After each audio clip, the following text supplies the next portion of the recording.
대전, 세종, 충남 현안과 이슈를 진단하는 5시엔 대세남. 안녕하십니까. 5시엔 대세남 박명원입니다. 갈수록 올해가 가장 덥고 가장 추운 날들이 이어지고 있습니다.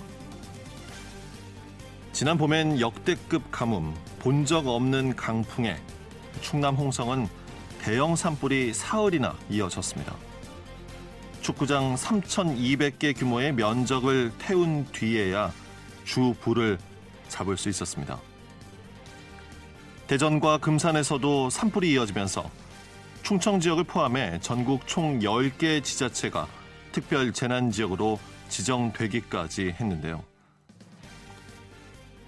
9월 중순이면 여름 장마가 지난 지가 한참인데 얼마 전에는 160mm가 넘는 정말 많은 양의 비가 내렸습니다.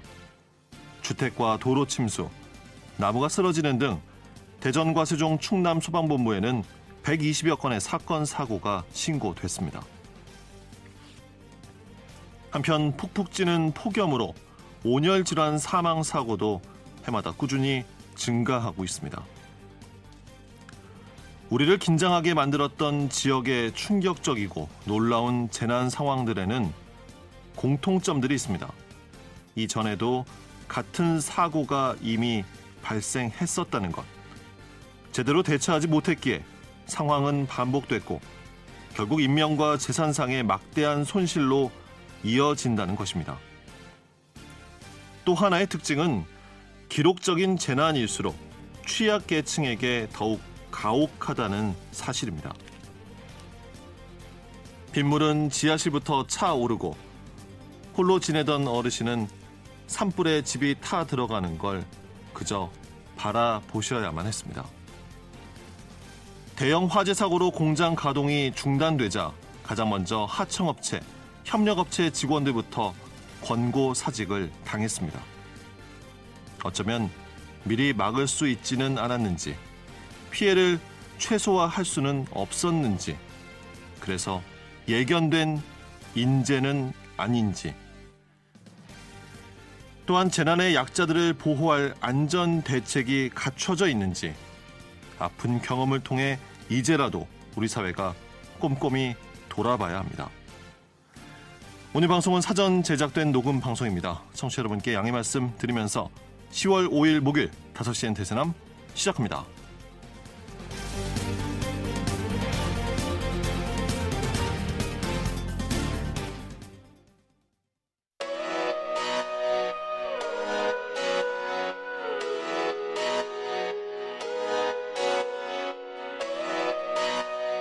다섯 시엔 대세남은 여러분의 참여와 제보로 이루어집니다. 단문 50원, 장문 100원의 유료 문자 샵 2309번, KBS 대세남 유튜브 채널과 페이스북, 카카오톡 채널 5시엔 대세남으로 참여와 제보하실 수 있습니다. 선정되신 분께는 모바일 상품권 보내드립니다. 여러분의 뜨거운 관심과 제보 기다리겠습니다. 5시엔 대세남 이번 주는 다시 듣는 집중 인터뷰로 진행되고 있습니다. 오늘은 재난을 주제로 우리 지역을 휩쓸고 간 재해 재난의 기록들, 그리고 현재 남겨진 상처와 과제들을 짚어봅니다. 잔인한 4월이었습니다. 지난 봄 우리 지역을 비롯해 전국에서 발생한 산불 기억하십니까? 4월 2일부터 3일간 충청권에서만 크고 작은 산불이 19건이나 발생했습니다. 특히 충남 홍성의 산불은 53시간 만에야 잡혔고 피해 면적이 홍성군 서부면 전체의 26%인 1,454헥타르에 달하고 산은 70%가 소실됐습니다. 주택 40채가 전소하면서 53가구 약 100여 명은 이재민 신세가 돼버렸습니다. 당시 인근 학교와 마을회관으로 대피한 이재민 한 분과 긴급 연결해 산불 피해 현장의 상황을 확인했는데요. 밤 11시 긴급하게 인근 학교로 대피한 박영순 어르신은 오시며 집안 물건은커녕 매일 챙겨 드셔야 할 약조차도 챙기시지 못한 상황이었습니다. 어르신 네. 경황이 없으실 텐데 현재 어디로 대피를 하고 계신 겁니까? 갈산 고등학교 어제 왔습니다. 군청에서 버스로 저를 데려다가 여자 와서 와 있어요. 워낙 긴급하게 대피하신 거잖아요. 옷가짐에 뭐 세간들은 좀 챙기셨어요? 하나 못 챙겼어요. 아유. 바람이 불어갖고요. 그런 줄 모르고 방에 들어앉았다가 전화가 와서 받으니까 우리 막내 아들이에요. 엄마 다른 걸랑 챙기지 말고 지금 양곡 이장님이 엄마를 모시러 가니 챙길 거 챙겨갖고 예. 나와서 서더라고. 그러걸래 들어와서 검디검디 챙겨서 갖고서 이렇게 나가느라고 나가니까 바람이 휙 내가 이거 잘못하면 터질 거구나 이렇게 하고 섰는데 이장님이 뭐 듣고 있느냐고. 어르신 그러니까 타지에 있던 막내 아드님한테 연락이 왔고 다행히 연락이 돼서 어쨌든 이장님이 구하러 오신 거군요. 모시러. 예예. 불이 빨갛게 돋으면서 연기가 처음에는 허연하더니 걷기 시작하더라고. 아니 그 불길하고는 어느 정도나 거리셨어요? 집어고 갔다 왔어요. 비가 나올 때는. 예예. 말도 못하고 연기가 보통이 나다녔어요. 예예. 어르신 그 평소에 챙겨 드시는 약 같은 거는 어떻게 좀 가지고 나오셨어요? 하나만 못 갖고 나왔어요. 해안약 먹는데요. 그걸 못 챙겨 갖고 와서 우리 육촌 동생가 그 해안약을 먹기 때문에 같이 있어갖고 그 약을 나눠 먹었어요. 그러시구나. 그러면 지금 사시던 댁은 집은 지금 어떤 상황이에요? 불길하고 가까웠잖아요. 깼다가 뭐 거기서 살아나오지 못할 뻔했어요. 집이 다 타버렸다고요? 예, 다 타버렸어. 하나 못 꺼내고 그냥 다 탔어요. 배만 남았어요. 집 있는 사람은 집이라도 챙겨온다고 갔는데 저는 집을 못 갔어요. 집이 들어갈 데가 없어서. 그 이제 불 다 끄고 나서 당장 지내실 곳을 마련을 하셔야 될 텐데 어떻게 뭐 관계자들한테 전해 들은 이야기는 있으세요? 저는 그게 너무 답답해가 있을 곳이 어디 어디 할 데가 없어요.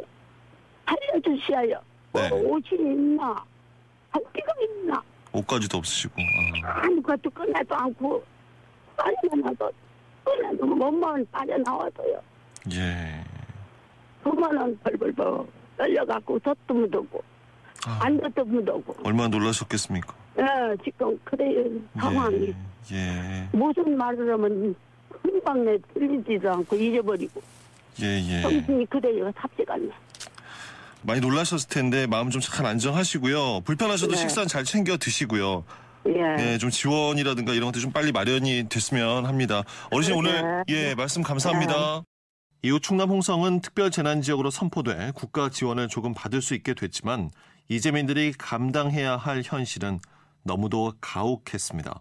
하루아침에 보금자리가 잿더미로 변해버린 상황에서 8평 규모의 임시 주거용 조립주택 외에는 다른 선택지가 없었기 때문인데요.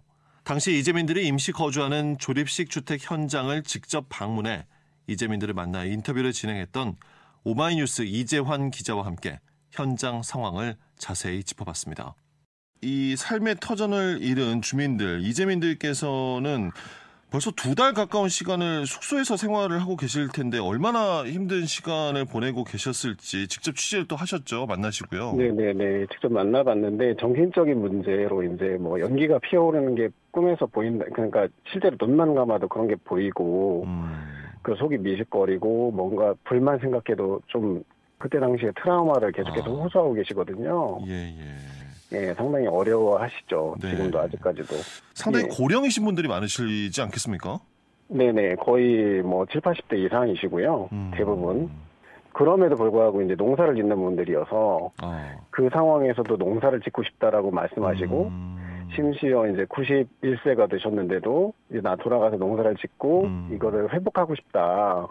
근데 지원금이 너무나 작다 뭐 이런 말씀들을 하시고 계신 거거든요. 일단 삶에 대한 강한 의지는 가지고 계시지만 현실적인 문제가 크다라는 말씀이실 텐데요.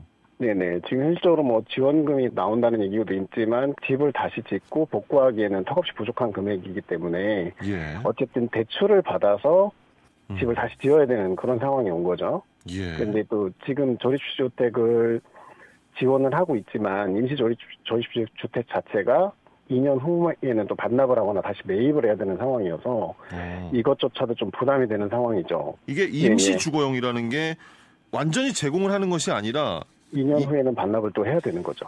본인이 이제 선택을 하는 겁니까? 이제 반납을 예, 하거나. 예, 반납을 하거나 예. 매입을 하거나. 근데 이제 매입 가격이 얼마가 될지도 주민들한테는 지금 아직 모르는 상황이고, 예. 뭐 반값 정도가 될지 뭐 어느 정도가 될지 모르겠지만 어쨌든 그 비용도 일단 부담인 거죠. 집을 다시 지으려면 요즘에 시골에서도 한 2억 원 정도가 소요된다고 하더라고요.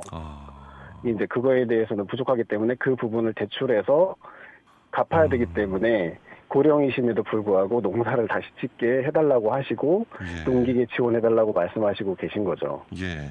이전 기자께서도 그 네. 조립식 주택 예. 보셨습니까? 예, 들어가 봤고요. 예. 들어봤는데 이게 이제 워낙에 이제 시골 분들은 좀 넓은 집에서 사시다 보니까 그렇죠. 이게 8평 주택에 이게 원룸형이잖아요. 예. 예, 그러다 보니까 이제 두 분이서 살기에는 답답하지만 그냥 그럭저럭 사신다.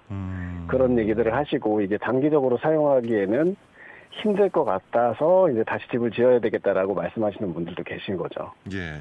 일단 그 조립식 주택 같은 경우에는 당장 예. 사시는 데는 불편함이 없는 그런 시설은 되어 있는 겁니까?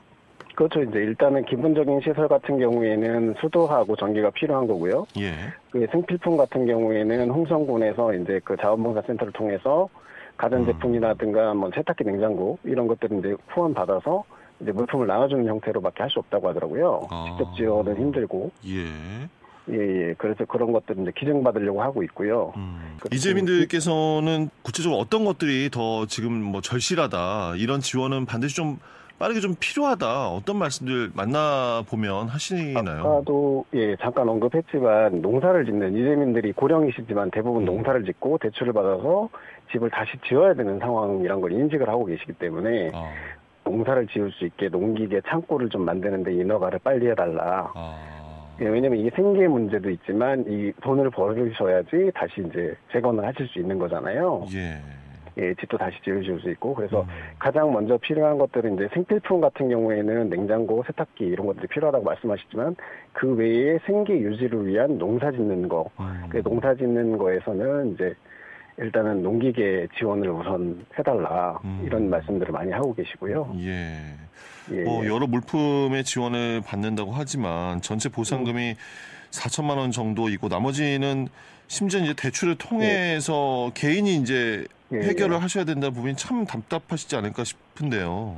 뭐 그보다 더 많은 지원이 있어야 될 것으로 어떤 형태로든 있어야 될 것으로 보이고요. 예. 그 홍성군에서는 좀 어떤 대안을 강구하고 있는 것이 있습니까? 그렇다면 현실적인 대안은 크게 홍성군에서도 지금 찾지 못하고 있는 것 같고요. 예. 이제 인허가 절차에서 좀 빠르게 해주겠다. 그러니까 집을 짓는다든가 창고를 짓는다든가 이런 것들 그리고 이제 세금 감면 혜택들 있잖아요. 물이라든가 전기세 이런 건 그런 혜택들 정도를 지금 고민하고 계신 것 같고요. 예, 정부 차원에서라든가 어떤 그 대안이 좀 나와야 될 것 같아요.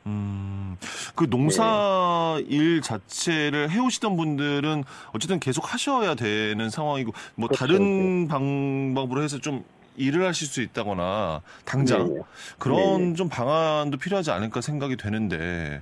그런 것도 없습니까? 농사가 이제 그 지역에서 농사를 계속 지으셨던 분들이어서 대부분 이제 그 자기 삶의 터전이 지금 타버리고 바로 이제 농가 옆에 자기가 살던 집 옆에 논과 밭이 있는 분들이 대부분이어서 그러시겠죠. 예. 그래서 조립주택을 빠르게 이제 그 진행을 한 거거든요. 설치를.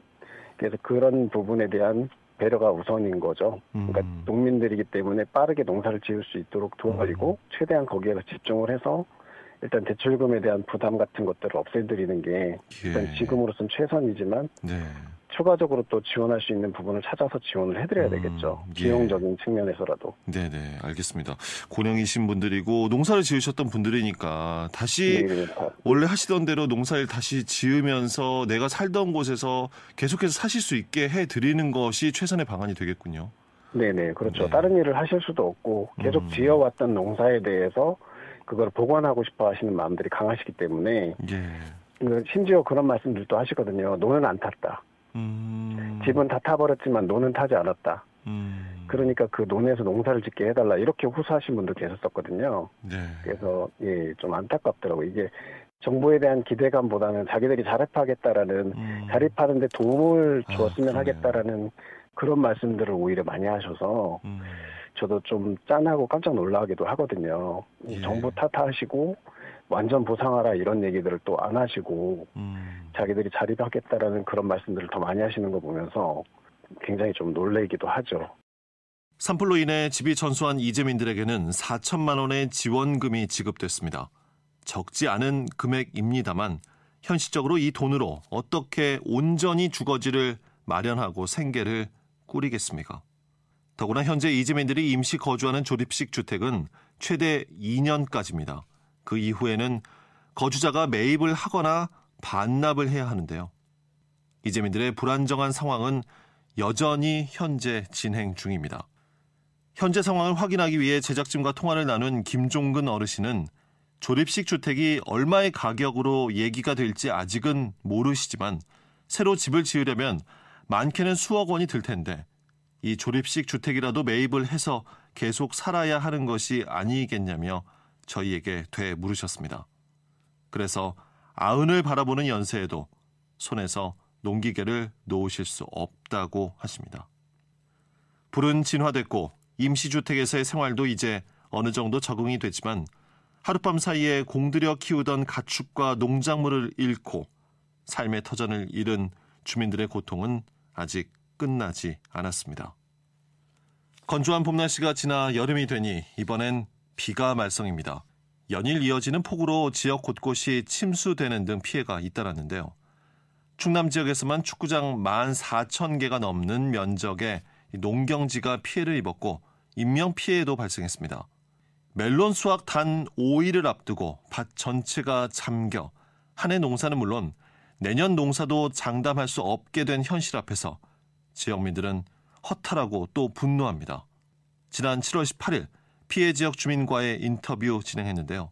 논산시 연산면 오산리 박헌영 이장과의 인터뷰 잠시 듣고 오겠습니다. 이장님, 계속되는 집중호우로 논산 지역의 수해 피해가 상당히 큽니다.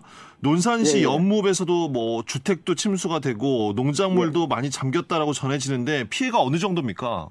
아, 여기도 집중폭우로 해가지고 예. 비닐하우스 한 100동과 하는 많은 면적이 예. 이틀간 침수돼 있었습니다. 이틀이나 아예 침수가 돼 있을 정도의 상황이었군요. 하여튼 여기도 피해가 많습니다. 예. 이장님, 지금 마을의 오산리 일대의 상황은 지금 어느 정도입니까? 예, 여기가 이제 침수 지역이 있다 보니까 완전히 이 들판이 다 침수가 돼가지고 허리만큼 이게 다 논밭이 잠겼었어요. 민가 주택 한 5채가 저기 침수되고 반 좀 들어가 있고 예. 그다음에 외국인 숙소가 2간디 있는데 네네. 그 숙소가 2간디가 다 침수가 되고 그래서 그분들이 다 이제 논산 시내로 이제 피신 중이죠. 이장님께서도 농사 짓고 계시죠? 어떤 농사 하고 계십니까? 수박하고 멜론을 농사를 짓고 있는데 예.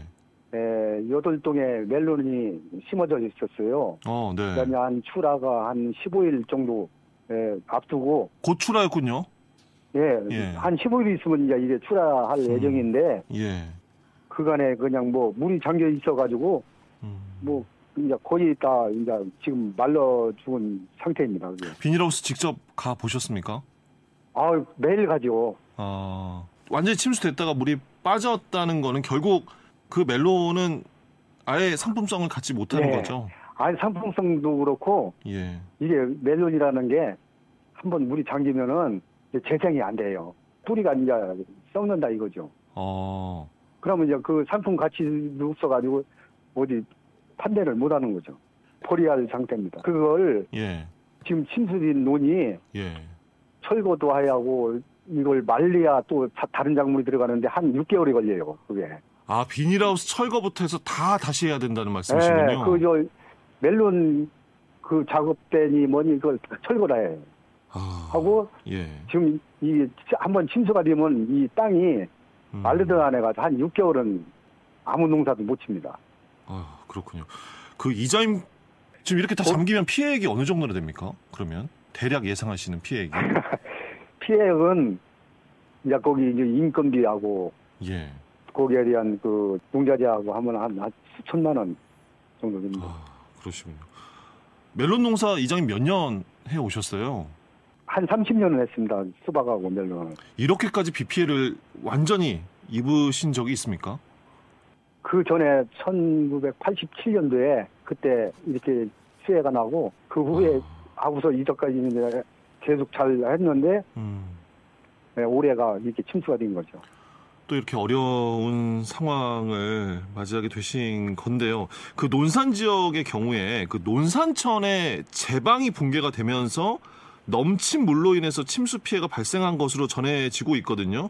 이장님, 연산면도 그 영향으로 침수가 된 겁니까? 예, 그 영향도 있지만 여기가 그 연산천하고 그 노성천하고 합치는 데고 또 그날 그 탑승 조조지가 방류하는 바람에 그 물이 벅차는 바람에 역류해가지고 요 이 일대가 이제 물이 안 빠진 거예요. 근데 이제 그 숙진 배수장이 있는데 숙진 배수장이라는 곳. 예, 네. 그 배수장에서 이제 이 물을 품어 올리하거든요. 그러겠죠. 예. 품어 올리하는데 그게 이제 제 기능을 제대로 못했는데 워낙 또 한꺼번에 쏟아지니까 침수가 된 겁니다.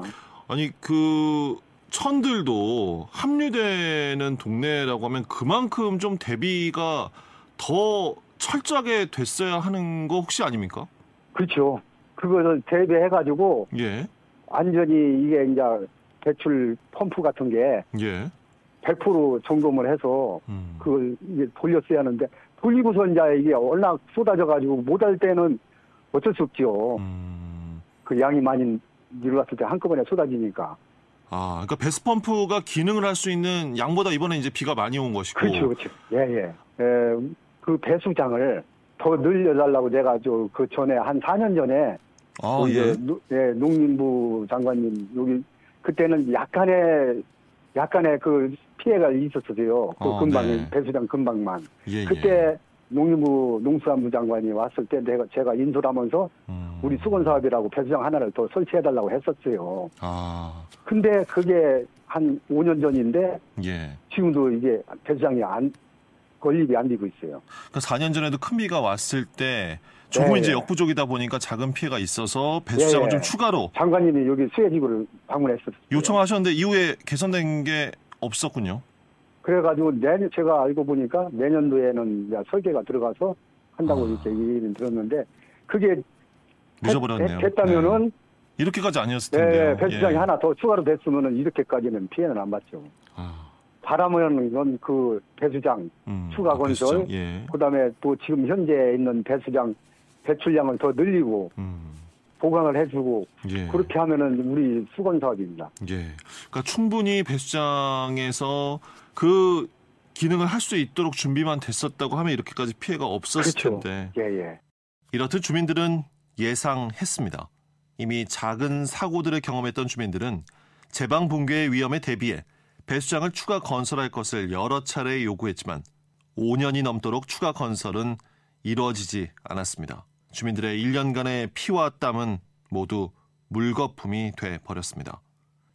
국민들의 재산 피해, 많은 인명피해를 가져온 자연재해가 사전 예방으로 그 피해를 최소화할 수 있었다면 이미 사고가 우려되는 상황에서 조치가 제대로 이루어지지 않아서 발생한 거라면 같은 피해가 반복되고 있다면 그것을 온전히 자연재해로만 볼 수 있을까요? 예견된 인재로 우리는 지난 여름 너무도 많은 희생을 치렀습니다. 전문가들은 이상기후를 넘어 기후재난이라 불리는 시대에 더욱 촘촘한 대응 매뉴얼과 준비가 필요하다고 지적합니다. 7월 19일 모건대 소방안전학부 최진 교수와 진행한 인터뷰입니다. 집중호우로 이제 지하차도가 침수됐고요. 또 제방이 붕괴됐고 산사태가 발생하는 이런 재난들이 발생했는데요.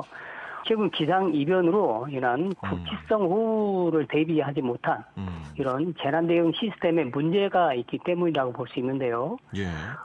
지역 맞춤형 재난 대응 시스템이 개발돼야 하는데 획일적으로 적용되는 재난 대응 시스템이 이제 문제입니다. 교수님, 과거에도 침수됐던 곳이 또 반복적으로 침수가 됩니다. 그리고 많은 비용을 들여서 튼튼하게 만들었다는 뚝도 무너지고. 그러니까 우리가 정말 몰라서 예상을 못해서 피해를 입는 게 아니라 알면서도 뭐 올 걸 예상하면서도 매번 같은 피해를 보고 있는 이렇게 피해가 되풀이되는 문제는 어떻게 봐야겠습니까?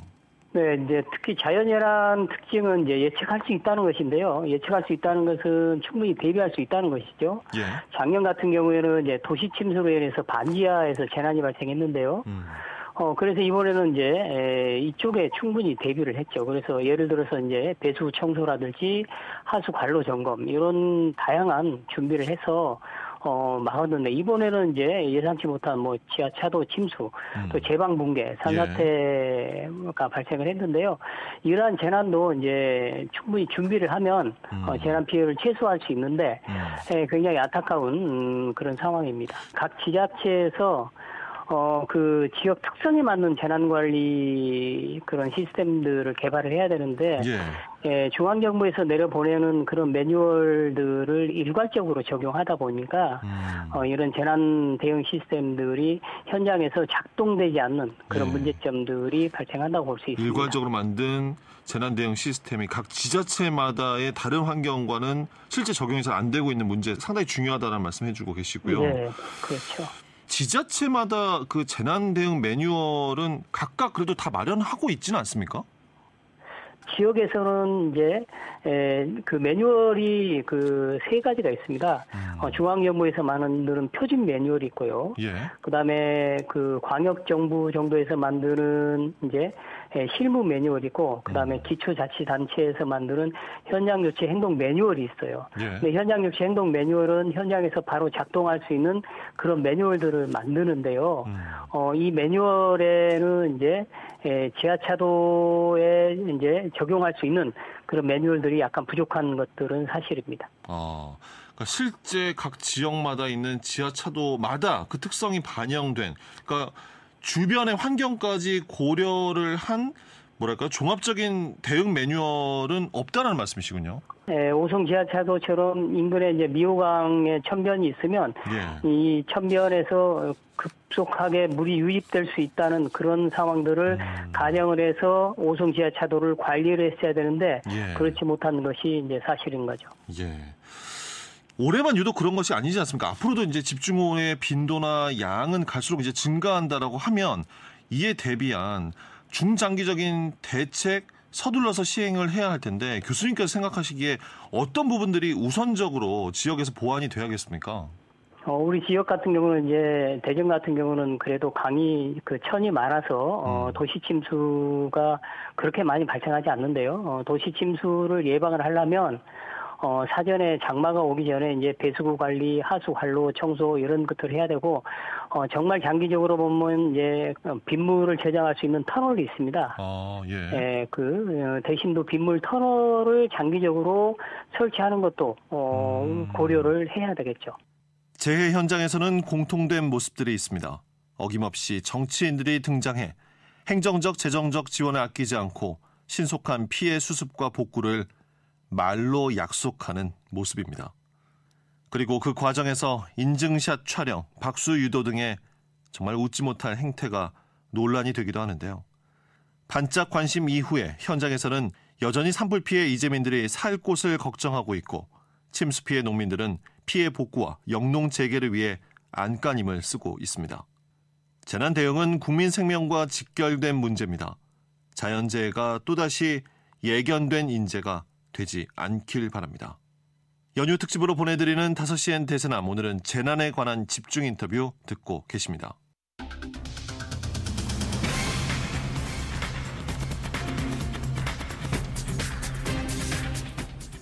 다섯 시엔 지역의 이슈와 현안을 진단합니다. 5시엔 대전, 세종, 충남 지역민의 목소리를 듣습니다. 5시엔 시사라디오, 5시엔 대세남이 있습니다. 지난 월요일부터 4일간 오늘까지 5시엔 대세남에서는 지역을 뜨겁게 달군 4가지 키워드를 주제로 다시 듣는 집중 인터뷰 시간 마련했습니다. 오늘은 그 4번째 시간, 재난에 관한 인터뷰 듣고 계십니다. 지난 3월 12일 밤 시작된 불은 무려 13시간 동안 이어졌습니다. 이 불로 한국타이어 대전 공장 한 개동이 전소했고 타이어 수십만 개가 불타는 대형 피해가 발생했습니다. 연기와 분진이 인근 아파트 단지로 번지며 주민들이 대피했고 인근 학교 3곳도 등교를 중단했습니다. 도심과 근접해 있는 공장에서 발생한 대형 화재 사고였기에 지역사회에 안긴 충격이 상당했는데요. 하지만 사고 이후 드러나는 사실들은 지역민들을 더욱 충격으로 몰아넣었습니다. 김용성 금속노조 한국타이어 지회장은 화재 사고 발생 이후 진행된 인터뷰에서 화마가 덮친 공장은 전쟁터를 불사했다고 전했습니다. 또한 매해 소방 점검에서 수십 건의 불량이 드러났다는 점, 9년 전 2014년에도 화재 사고가 발생했다는 점을 들어 이것은 사고가 아니라 인재라고 발언했는데요. 4월 4일 집중 인터뷰입니다. 화재 사고로 당시에 그 현장의 노동자들도 그렇고 소방대원 등도 그러니까 총 11명이 연기를 마셔서 병원으로 후송이 되셨습니다. 이분들 상태는 지금 혹시 어떤지 확인이 됩니까? 어떻습니까? 그 피해는 심각하지 않은 것으로 판단합니다. 사고 발생한 다음 날 치료를 받고 다 퇴원한 걸로 확인하고 있고요. 그런데 더욱더 심각한 것은 그 이후에 발생하고 있는 일들이라고 생각을 해요. 지금 화재를 직접 경험한 노동자들이 큰 트라우마를 겪고 있는 상태입니다. 화재가 발생한 직후에 공장 내부에서는요, 뭐 대응 매뉴얼이라는 게 갖춰져 있지 않았겠습니까? 이게 그 매뉴얼대로 착착 대피가 좀 이루어졌습니까? 당시에 어떻습니까?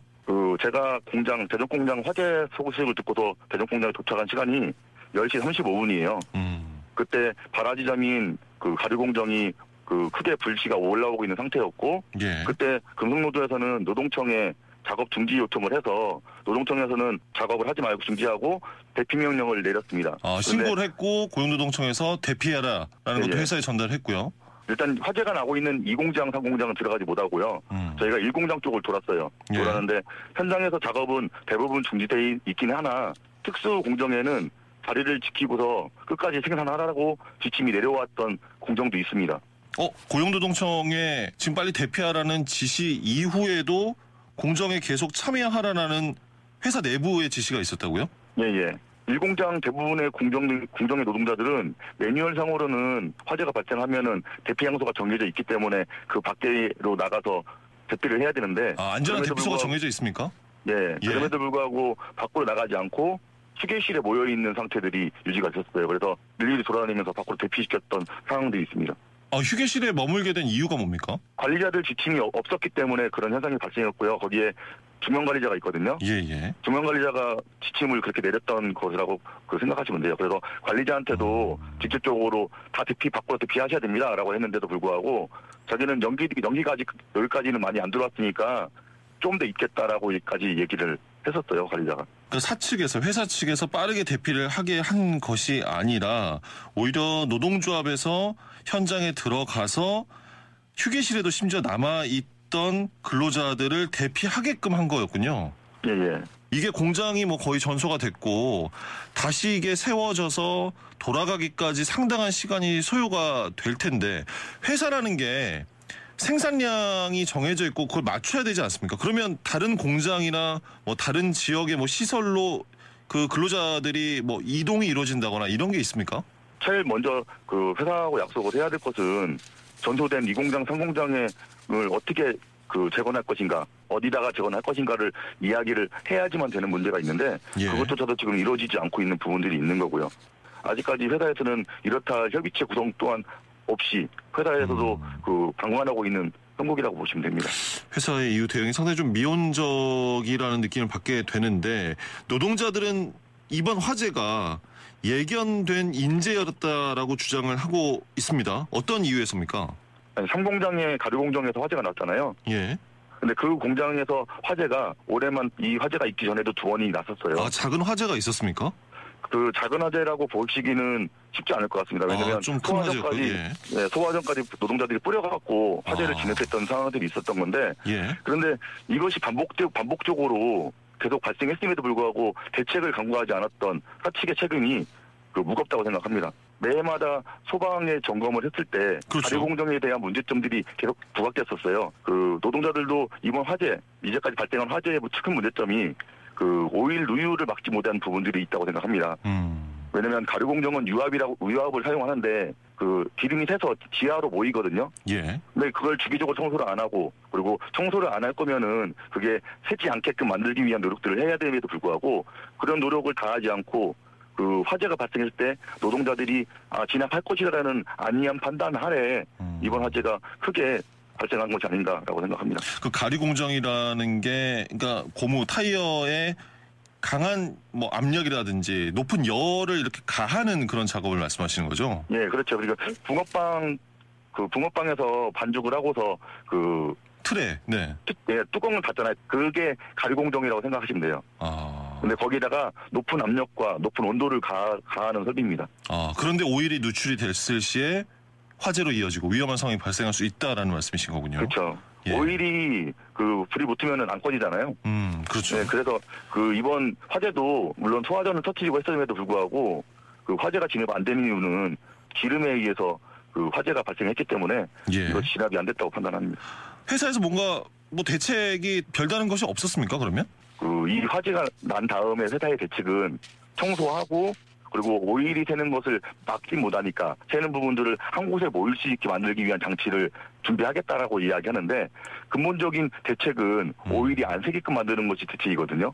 그런 대책을 이런 큰 화재가 났음에도 그런 대책보다는 한 곳에 오일이 모이게끔 만들기 위한 대책을 하고 있다는 게 더욱더 어처구니가 없는 거죠. 비용 문제입니까? 그렇죠. 비용에 대한 문제가 큰 거죠. 공장 설비가 지어진 지 상당히 오래됐죠? 한 50년 이상 됐습니까? 네네. 예. 그러면 설비에 대한 안전적인 투자도 있어야 될 것인데 무엇보다도 회사에서 이렇게 안일하게 대응을 하는 것이 가장 큰 문제라는 주장이신 거군요. 2공장, 3공장 전소된 공장에 대해서 어떻게 재건할 것인지 빨리 노동조합과 합의점을 찾고 현장 노동자들의 고용 안정을 어떻게 만들어 갈 것인가 이 또한 빨리 진행이 돼야 된다고 생각을 해요. 그래서 노동조합이 요구하는 것이 지금 별게 아니거든요. 당연히 이 한국타이어 대기업에서 합의점을 찾아가는데 사용했으면 좋겠다라는 생각을 하고 대전 지역의 1,500명의 노동자들의 삶이 4명, 5명의 가족들 하면은 6,7,000명의 사람의 생사가 달려있다고 생각을 해요. 회사의 잘못으로 인한 화재로 인해서 노동자들이 피해 받는 일이 없게끔 하기 위해서 같이 도움을 주셨으면 좋겠다라는 생각을 합니다. 한국타이어 대전 공장 화재 사고가 발생한 지 약 2주 만에 진행되는 인터뷰에서 현장 노동자들이 가장 불안해하던 것은 고용 문제였습니다. 그리고 오래 지나지 않아 고용 불안은 현실이 됐습니다. 가장 먼저 화살이 겨눠진 건 사내 하청, 협력업체 직원들이었습니다.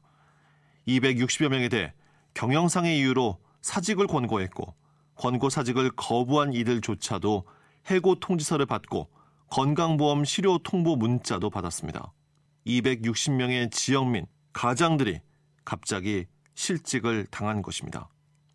저희 5시엔 대세남은 4월 25일 권고사직을 거부한 대전공장 협력업체 직원과 인터뷰를 진행했습니다. 길게는 20년 넘게 회사를 위해 헌신적으로 일해온 노동자들을 이렇게 갑작스럽게 내모는 건 노동자들에 대한 예의가 아니라고 얘기했는데요. 인터뷰 내용 듣고 오겠습니다. 화재 사고 이후에 가장 우려했던 부분이 공장 가동이 중단되면서 그곳에서 일했던 많은 분들의 노동자들이 일자리를 혹시나 잃는 것이 아니냐, 생계 위협을 받게 되는 것이 아니냐, 지역민들이.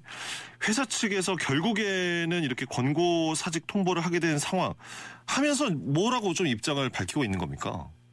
입장이라기보다는요, 저희가 이제 권고사직이 4월 7일, 8일 이렇게 있었거든요, 이틀. 근데 이제 거의 하루 전날 이제 문자로 연락을 받았어요. 네. 뭐라고요? 네, 그래서 다음날 어디 장소로 모여달라. 예, 뭐 정확한 내용은 없었고요. 모여달라 이렇게 문자를 받았고, 그 다음날 갔을 때 이제 바로 권고사직, 사인하라고 이렇게 받았죠. 경력에 따라서 뭐 4개월, 6개월, 8개월 이렇게 해서 위로금을 지급할 테니까 권고사직 사인을 해라. 사인을 하지 않으면 이제 위로금도 없고, 4월 16일 이후로는 급여를 줄 수가 없다. 거의 약간 반강제였죠. 협력업체들의 지금 사정은 어떤지 좀 확인을 하고 계시나요? 다들 이제 사내 하청이라고 해도 이제 한국타에서 엄청 오래 일을 했거든요. 짧게는 10년에서 길게는 20년 넘게 한 사람들도 있는데 이제 그동안에 이제 나이가 차다 보니까 직장을 잡기가 굉장히 어려운 상황이라고 얘기는 들었습니다. 네네. 박훈규 씨께서도 한국타이어 대전 공장에서 근무를 하신 지 오래 되셨습니까? 저는 이제 올해 14년 됐습니다. 직장에서 14년 동안이나 일했던 그 곳에서 화재가 있었고 하루아침에 권고사직 통보를 받으신 건데 네. 뭐 죄송스럽지만 요즘 얼마나 힘든 시간을 보내고 계십니까? 뭐 이제 굳이 활동을 해야 되는데 뭐 쉽지는 않은 상황이고요. 예. 좀 막막하죠. 한국타이어 공장이 하나도 아니고 다른 지역에도 공장이 있는 것이고 좀 업무 재배치라든지 다른 곳으로의 발령이라든지 이런 것은 어렵습니까? 빈자리가 있는지 없는지 이제 회사에서 이제 그런 거는 공유를 해주지 않기 때문에 저희도 알 수 있는 상황은 없고요. 한국타이어라는 원청이 뭐 어려운 회사는 아니니까요. 이제 저희 입장에서는 돈이 많은 회사인데 굳이 권고 사직이나 이제 정리 해고까지 해야 될 필요성이 있었나 이제 그런 건 있죠. 네. 저 같은 경우는 이제 권고 사직을 사인을 안 해서 안 하셨습니까? 예, 지금 한 7명 정도 안 한 걸로 알고 있습니다. 230공장 전체 인원에서 예, 산해하청에서 한 7명 정도 안 하고 있습니다. 그럼 위로금도 받지 못하시는 걸 텐데요. 예, 그냥 정리해고 당한 상황입니다. 등기 우편으로 날라왔고요. 내용 증명해서 예. 그 향후 어떻게 뭐 계획이나 대응 방안을 그러면 7분 정도 함께 좀 강구를 하고 계시는 건가요? 예, 제일 중요한 건 이제 고용 안정이기 때문에 권고 사직하신 사인하신 분들도 이제 뭐 강요하고 분위기 휩쓸려서 사인을 했다 이제 도움을 요청하시는 분들도 있는데 이제 추후에 이제 그것도 사람들이랑 모아서 얘기를 해봐야 될 것 같습니다. 예, 알겠습니다. 그 노동자들이 지금 원하시는 것 고용 유지 뭐 당연할 것이고요. 그다음에 뭐 대전시나 대전시 의회라든지 역할에 대해서도 한편 또 기대하시는 부분도 있을 것 같은데요. 어떻습니까? 뭐 저희도 접점을 찾아서 이제 그냥 만나보고는 싶은데 지금 이제 그 시의회 쪽에서는 이제 저희 노동자보단 이 화재로 인한 이제 그 주민들 이제 피해 보상 쪽에 조금 많이 포커스를 맞춰놓고 진행을 하고 있는 것 같습니다. 박훈규 씨도 대전 시민 아니십니까? 네, 저도 심지어 그 회사 바로 근처에는 아파트에 지금 현재 거주 중이고요. 예. 뭐 시민이긴 한데 제 노동자 입장에서는 아직 얘기가 별로 없는 것 같습니다. 너무 관심이 없으신 것 같아서 좀 안타깝고요. 뭐 여기 주민분들도 물론 이제 화재가 자꾸 발생하니까 이제 불안한 마음은 알겠는데 이런 큰 회사가 또 대전에서 빠지면 뭐 시나 구에서 뭐 운영을 하는데 좀 타격이 있지 않을까 싶어서 여기 지역 주민들도 벌써 장사하시는 분들이 이제 매출에 영향이 생길 정도라고 하시니까 좋은 합의점을 서로 찾아서 좀 진행을 했으면 좋겠습니다.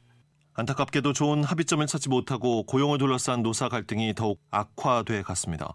한국타이어 대전공장 화재 발생 이후 진행된 협력업체 노동자들에 대한 권고사직과 정리해고를 시작으로 기간제 아르바이트 계약 해지와 심지어 정규직 노동자들까지도 전환 배치와 명예퇴직 실시 등 구조조정이 일어났습니다. 노동자들은 화재 사고로 인해 강제로 휴직에 들어갔습니다. 기본급의 70%인 월 200만 원이 조금 넘는 월급을 받으며 수개월째 생계를 이어갔는데요. 급기야 노동자들은 회사를 노동부에 고발하기에 이르렀습니다. 한국타이어 사측은 소실된 공장의 전체 인원을 수용하기엔 현실적인 한계가 있어 전환 배치를 시행 중이며 구조조정은 실시한 바 없다고 선을 그었습니다. 5시엔 대세남에서는 화재 사고 발생 후 3개월이 지난 시점인 지난 6월 이 고용을 둘러싼 노사 갈등 상황에 대해 양측의 주장을 전해드렸는데요. 금속노조 한국타이어 지회 김용성 지회장과 한국타이어앤테크놀로지 김선우 상무의 인터뷰 각각 듣겠습니다. 공장에서 일하셨던 많은 노동자들의 현재 상황이 어떤지 어떻게 파악하고 계십니까? 그 대전공장 화재 발생 이후 사측의 협력업체 노동자 권고사직 및 정리해고, 정규직 노동자들에 대한 일방적인 전환 배치 및 명예퇴직을 실시하고 구조조정을 진행하고 있습니다. 당초 한국타이어, 그러니까 사측은 노동자들에 대한 전환 배치 등 업무 복귀 계획을 일단 안내를 한 바가 있습니다. 현재 이 계획대로 진행이 되지 않고 있다, 이런 입장을 갖고 계신 겁니까? 그 이상공장 그 화재가 발생한 노동자들이 800명 가운데 전환 배치를 하면 191명 정도가 남게 된다라고 이야기한 바 있습니다. 네. 하지만 90명 정도가 명예퇴직을 했는데도 불구하고 현재 270명, 300명 가까운 노동자들이 근무 배치를 받지 못하고 있는 상황입니다. 아무래도 이 상황을 회사 측은 시간을 끌면서 고용 불안을 야기시키고 인원을 감축시키려는 꼼수가 아닐지 의심이 됩니다. 예.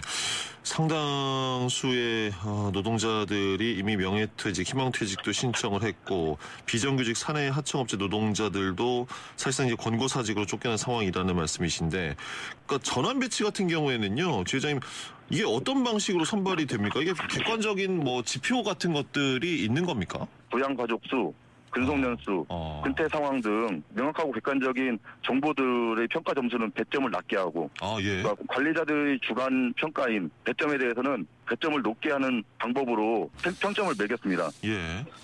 상당히 좀 이해하기가 어려운 평가표에 대한 말씀을 해주셨는데 지금 그러니까 현재 업무에 복귀하지 못한 인원이 상당하죠? 한 300분 가까이 되시는 걸로 전해지고 있는데 그럼 이분들은 지금 뭐 생계를 어떻게 이어가고 계신 겁니까?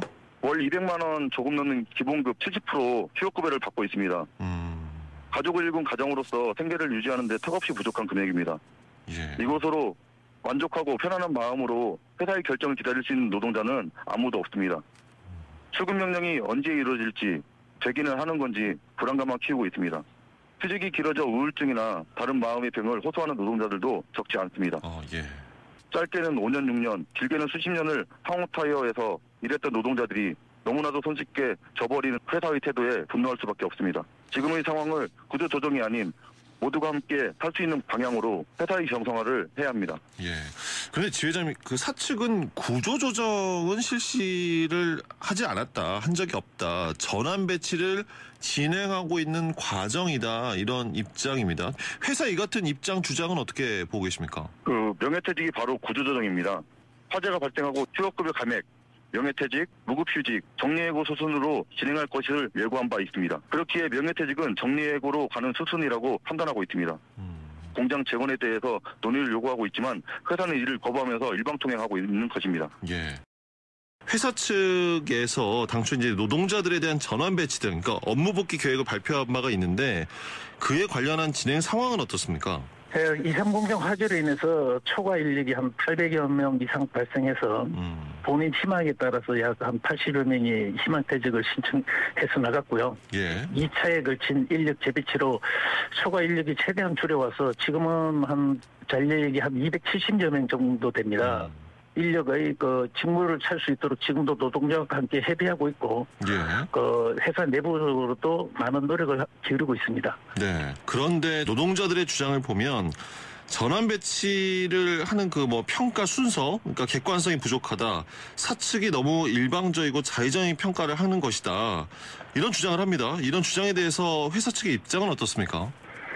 전환 배치에 대한 평가 기준은 근태라든지 근무 평가, 상불 요인 등 객관성을 담보할 수 있는 부분들을 제안을 했습니다. 예. 이런 제안들은 어느 회사나 일반적으로 준비되는 기준인데, 노조와 양노조와 소통하면서 일부 부분은 노동자 협의회에서 조정을 했으나 어느 한쪽에서는 평가에 대한 부분이 완벽하다고 할 수 없는 부분이 있기 때문에 평가에 만족을 하지 못해서 일부에서는 사기를 하자 이런 제안인데 그런 요구는 받아들일 수가 없어서 모두가 다 만족하는 방법을 찾는 것이 현실적으로 좀 어려움이 있다, 이런 말씀이시군요. 예, 어려움이 있어서 여하튼 회사가 다 만족하지는 못하지만은 보편 타당성 있게 처리했다고 할 수 있겠습니다. 예.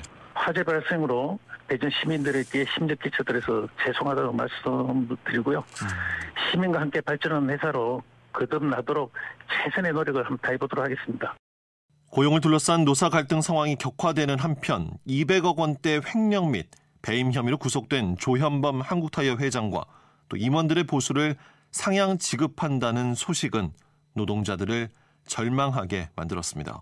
회사 복귀가 늦어지면서 불안감은 더해지고 휴업수당만으로는 생활이 어려워 아르바이트까지 하며 생계를 꾸려나가기 위해 애쓰는데 휴업수당을 감액하겠다는 얘기마저 들리니 노동자들은 화재 사고의 원인이 노동자에 있지 않는데도 그 책임을 노동자들만이 떠안고 있다며 분노했습니다. 화재에 대한 아무런 잘못과 책임이 없는 노동자들이 공장에서 강제로 쫓겨나고 강제 재기 발령, 강제 실질 상태에 이어지고 있습니다. 어쩔 수 없이 아르바이트, 막노동으로 생계를 이어가고 있는 노동자들이 적지 않습니다. 이 노동자들이 하루빨리 현장에 복귀되게 하게끔 하는 것은 회사의 책무이라고 생각합니다. 예. 너무도 어려운 상황이라는 말씀이시고요. 지금 한국타이어가 대한민국 공장에서 1위 기업인 건 다들 아실 겁니다. 그 1분기 영업이익이 1,900억으로 지난해와 같은 기간보다 51.5% 증가한 상태입니다. 그래서 절대로 나쁘지 않다는 것이고요. 한국타이어는 회사가 어렵지도 않으면서 임직원 보수를 올려주면서도 강제휴직을 당하고 있는 노동자들의 휴업급여는 다 주지 못하겠다고 하고 있습니다. 너무 분노스럽습니다. 휴업 중인 노동자들은 대전 시민이고 대한민국 국민입니다. 노동자들의 고용에 끝까지 책임을 다할 수 있도록 대전 시민 여러분들의 관심과 격려 부탁드리겠습니다. 네. 그 정치권의 역할 이런 것들에 대해서는 좀 노동자들께서 또 지역의 소상공인들께서는 좀 큰 아쉬움을 갖고 계십니까? 어떻습니까? 그 노동자들이 그 논의를 하기 위한 자리를 요구를 했어요. 그런데 대전시에서 할 수 있는 게 없다며 노동청에 넘기고 노동청은 이 상황들을 관여할 수 없다라고 방관하고 있는 상태입니다. 지역면을 보호하는 차원에서 정치와 행정이 적극적으로 나서줘야 한다고 생각합니다. 네. 화재가 발생한 지 약 10개월 가까이 흐른 현재까지 공장 가동은 중단된 상태입니다. 비정규직 사내 하청업체 노동자 260여 명이 권고사직으로 회사를 떠났고 강제휴직에 들어간 270여 명의 직원 중 30명을 제외하고는 다른 지역의 공장으로 모두 전환 배치된 상황입니다. 그중 절반이 명예퇴직을 신청해 이제 회사로 복귀, 전환 배치를 기다리는 노동자는 15명 남았습니다. 다행히 논란 이후 휴업수당 감액은 이루어지지 않았습니다. 한순간의 재난으로 짧게는 몇 년에서 20년 넘게 일해온 직장을 잃은 이들이 너무도 많습니다. 어쩔 수 없이 명예퇴직을 선택한 이들도 적지 않습니다. 또 공장 가동 중단으로 피해를 입은 소상공인 등 주변 지역 주민도 있습니다. 수백의 지역민들이 고통받는 재난 상황에서 지자체는 그렇다면 제 역할을 다 했다고 할 수 있을까요? 또 지역 정치인은 현안 해결을 위해 온 힘을 다 했습니까? 앞으로 재난은 또 어느 순간에 어떤 모습으로 우리를 찾아올지 모릅니다. 적어도 지금까지의 경험을 토대로 같은 실수를 반복하지 않기를 바랍니다. 10월 5일 목요일 5시엔 대세남 여기까지입니다. 지난 2일 월요일부터 나흘간 지역의 주요 이슈였던 교육, 전세 사기 피해, 노동, 그리고 재난, 이상 4가지 키워드를 주제로 그동안 진행됐던 집중 인터뷰 다시 짚어봤습니다. 5시엔 대세남은 앞으로도 지역의 낮은 곳, 작은 소리에도 더욱 귀 기울일 것을 약속드립니다. 저는 여기서 인사드립니다. 지금까지 박명원이었습니다.